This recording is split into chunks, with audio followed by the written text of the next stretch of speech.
memperingati Isra Mi'raj Nabi Muhammad sallallahu alaihi wasallam.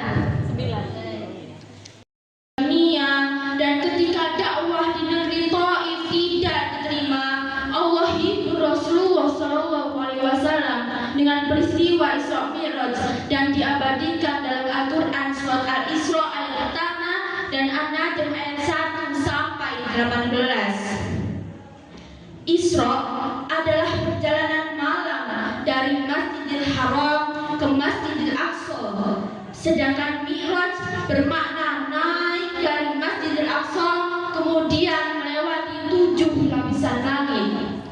Di langit tersebut beliau bertemu dengan Nabi Adam alaihissalam, Nabi Isa alaihissalam, Nabi Yusuf alaihissalam, Nabi Musa alaihissalam, sampai terus ke atas puncak ke-7 beliau bertemu dengan Nabi Ibrahim alaihissalam. Dilanjutkan ke Sidratul Muntaha, beliau bertemu dengan Allah Subhanahu wa taala dan berdialog, dan yaitu mengucap salam, at-tahiyyatul mubarakatus shalawatut thayyibatullah, yang kemudian diabadikan dalam bacaan salat. Dan selanjutnya Nabi Muhammad menerima perintah salat 5 waktu.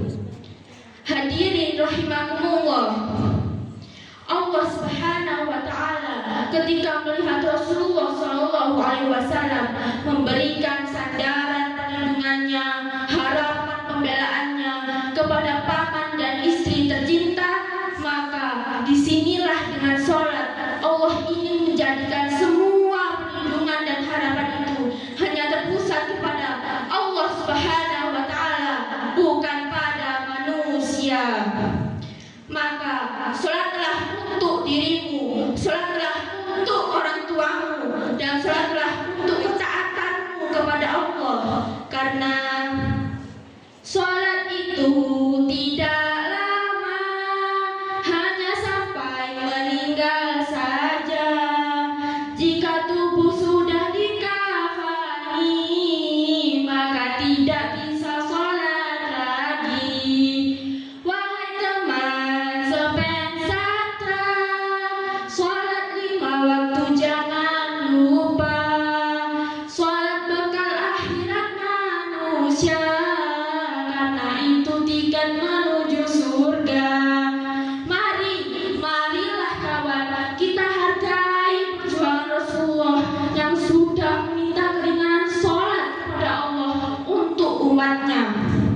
Sungguh tidak akan ada yang sanggup bila pada akhirnya umat ini menjalankan sholat 50 waktu dalam sehari. Hakikat sholat adalah untuk keselamatan diri pribadi di alam akhirat.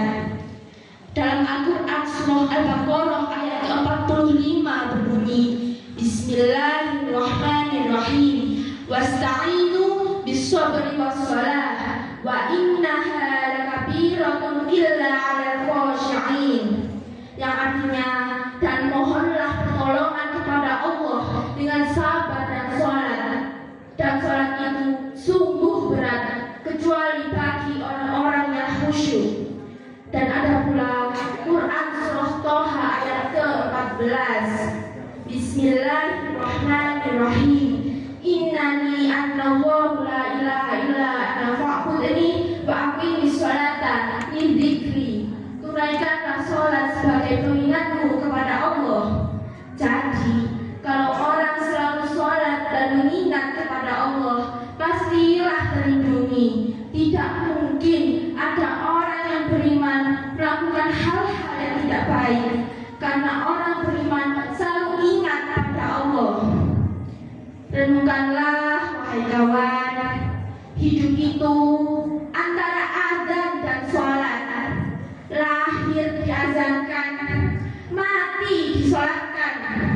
Lahir ditolong orang, mati digotong orang. Dan sholatmu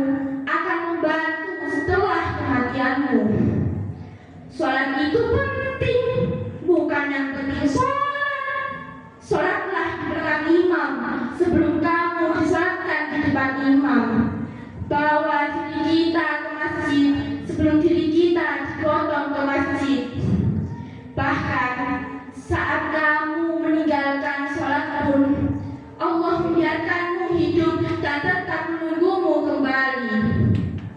Ketika banyak maumu, wahai temanku, mengapa singkat sujud sholatmu? Permintaanmu beribu-ribu temanku, tapi sholatmu terburu-buru. Sholat itu bukan part-time, bukan sometime, bukan next time, bukan no time, tapi harus full time, harus on time, harus overtime, karena pasti mati itu anytime. Mari kita jadikan peristiwa Isra Mi'raj sebagai momentum untuk terus meningkatkan iman dan takwa serta menambah semangat kita bahwa sholat itu senjata dan kekuatan bagi kita semua. Semoga kita semua senantiasa diberikan hidayah dan keberkahan oleh Allah yang memiliki kekuasaan tak terhingga. Biji durian, biji selasih, cukup